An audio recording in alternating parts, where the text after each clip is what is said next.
Selamat berjumpa kembali pada materi PPKN kelas 7.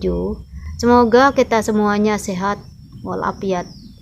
Sebelum mulai pelajaran, marilah kita berdoa menurut agama dan kepercayaan kita masing-masing. Berdoa mulai. Selesai. Pada pertemuan sebelumnya, kita sudah mempelajari materi bab 4 tentang keberagaman suku, agama, ras, dan antar golongan dalam bingkai Bhinneka Tunggal Ika. Dengan mempelajari tentang keberagaman suku, agama, ras, dan antar golongan, diharapkan kita saling toleransi dan saling menghargai keberagaman, serta bisa saling bekerja sama dalam berbagai bidang kehidupan untuk mencapai kemajuan bersama seperti yang kita bahas pertemuan kali ini. Sekarang kita membahas bab 5 berjudul Kerjasama dalam berbagai bidang kehidupan. A. Kerjasama dalam berbagai bidang kehidupan. Kerjasama dalam berbagai bidang kehidupan di sini meliputi 1. Kerjasama dalam bidang kehidupan sosial politik. 2. Kerjasama dalam bidang kehidupan ekonomi. 3. Kerjasama dalam bidang kehidupan pertahanan keamanan. 4. Kerjasama antar umat beragama. Kita membahas kerjasama dalam bidang kehidupan sosial politik terlebih dahulu ya. Sekarang kita buka buku paket PPKN revisi 2017 pada halaman 115 sampai 120. Kita mulai. Bab 5, kerjasama dalam berbagai bidang kehidupan. Dalam materi ini, anak-anak diajak untuk bisa bekerja sama dalam mengisi kemerdekaan. A. Kerjasama dalam berbagai bidang kehidupan. Kerjasama yang kita bahas ini tentang kerjasama antar sesama manusia. Berarti setiap manusia saling membantu secara bersama-sama antara satu manusia dengan manusia lainnya dalam melaksanakan suatu kegiatan untuk mewujudkan tujuan bersama. Sejarah mencatat bahwa perjuangan bangsa Indonesia dalam merebut dan mempertahankan kemerdekaan merupakan hasil kerjasama rakyat yang berjuang mengusir penjajahan dari bumi Nusantara. Bangsa Indonesia juga meyakini bahwa kemerdekaan yang diraih merupakan atas berkat rahmat Allah yang Maha Kuasa dan hasil kerjasama rakyat tanpa dibatasi oleh perbedaan suku bangsa, adat istiadat, agama, dan bahasa daerah. Kerjasama dalam mengusir penjajahan merupakan bukti kemampuan bangsa Indonesia mengatasi perbedaan yang ada. Contohnya, kita sekarang lihat gambar. Pengibaran bendera merah putih pada saat proklamasi kemerdekaan Indonesia pada tanggal 17 Agustus 1945, suasana pada saat itu sangat mengharukan dan mengembirakan. Pada saat itu juga kesadaran nasional akan persatuan dan kesatuan bangsa karena terbentuknya Negara Kesatuan Republik Indonesia, karena merasa senasib dan sepenanggungan sebagai bangsa yang terjajah. Seluruh rakyat Indonesia sama-sama menderita selama penjajahan oleh bangsa lain.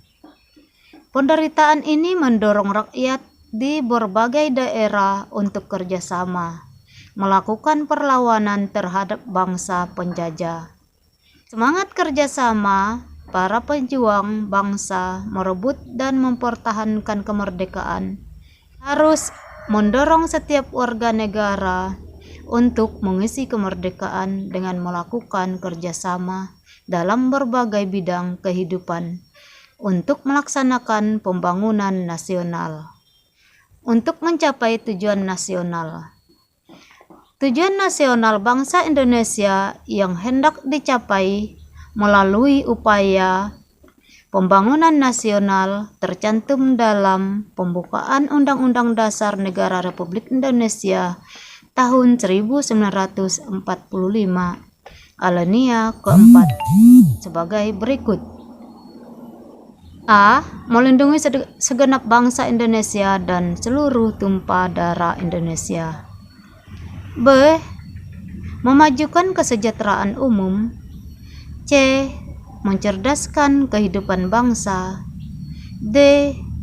Ikut serta melaksanakan ketertiban dunia yang berdasarkan kemerdekaan, perdamaian abadi, dan keadilan sosial. Dalam kehidupan di masyarakat, kerjasama dikenal dengan sebutan gotong royong. Gotong royong yang dilakukan oleh masyarakat Indonesia merupakan perwujudan semangat sila ketiga Pancasila, yaitu persatuan Indonesia dalam Pancasila. Gotong royong adalah kerjasama yang dilakukan sejumlah warga masyarakat untuk menyelesaikan tugas atau pekerjaan. Gotong royong merupakan ciri khas dan budaya masyarakat Indonesia yang didorong adanya kesadaran bahwa A.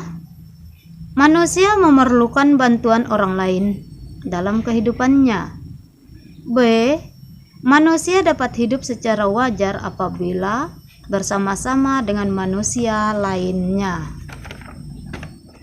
Kerjasama merupakan kegiatan atau usaha yang dilakukan dua orang atau lebih untuk mencapai tujuan bersama.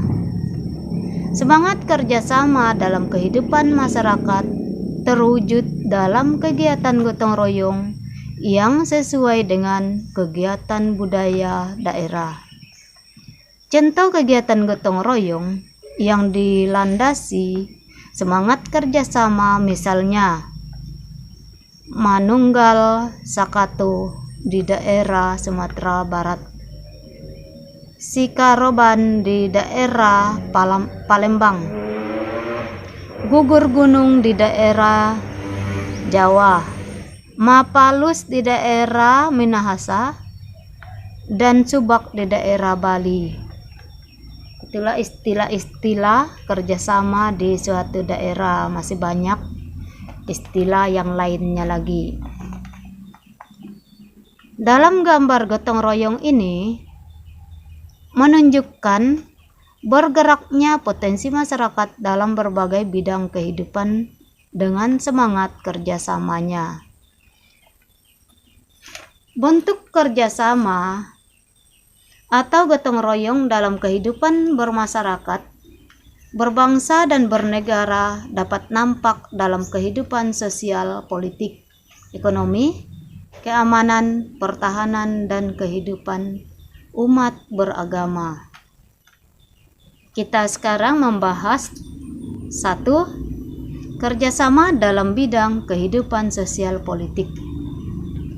Landasan kehidupan sosial politik masyarakat Indonesia adalah sila keempat Pancasila, yang berbunyi kerakyatan yang dipimpin oleh hikmat kebijaksanaan dalam permusyawaratan perwakilan. Perilaku politik harus didasari nilai hikmat, kebijaksanaan, permusyawaratan, dan perwakilan. Semua itu merupakan bagian dari gotong royong. Sila keempat Pancasila pada prinsipnya menegaskan bahwa bangsa Indonesia akan terus memelihara dan mengembangkan semangat bermusyawarah dalam perwakilan. Untuk memahami sila keempat, dalam butir-butir Pancasila, keempat Pancasila adalah 10 butir. Butir-butir Pancasila sila keempat sebagai berikut.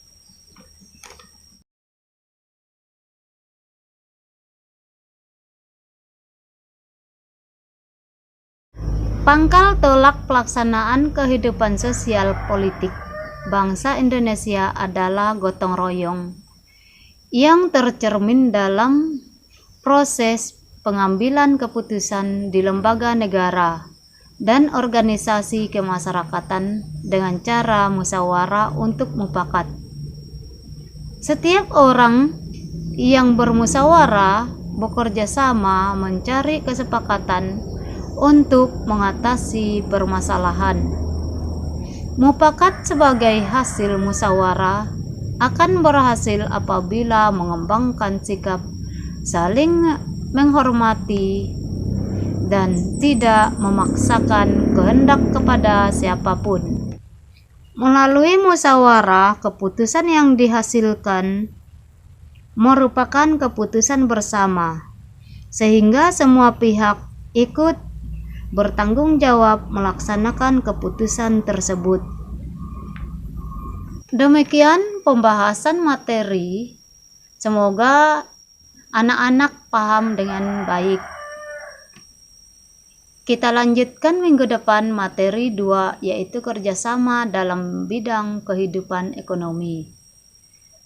Materi bagian 3, kerjasama dalam bidang kehidupan pertahanan keamanan. Dan yang keempat, kerjasama antar umat beragama. Untuk mengingatkan materi yang sudah kita bahas ini, Ibu memberikan tugas. Untuk tugas bab 5 semester 2 ini, pertemuan pertama, anak-anak tolong baca kembali materi yang sudah kita jelaskan tadi. Semoga apa yang dijelaskan kamu mengerti, kamu paham ya. Anak-anak, kerjakan tugasnya membaca ya, biar kamu bisa membaca dengan lancar dan bisa memahami apa yang kita jelaskan tadi.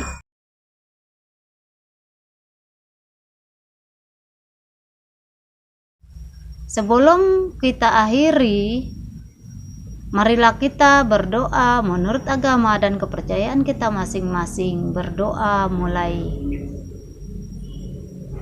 selesai. Terima kasih telah menonton video pembelajaran PPKN ini. Salam sehat untuk kita semuanya.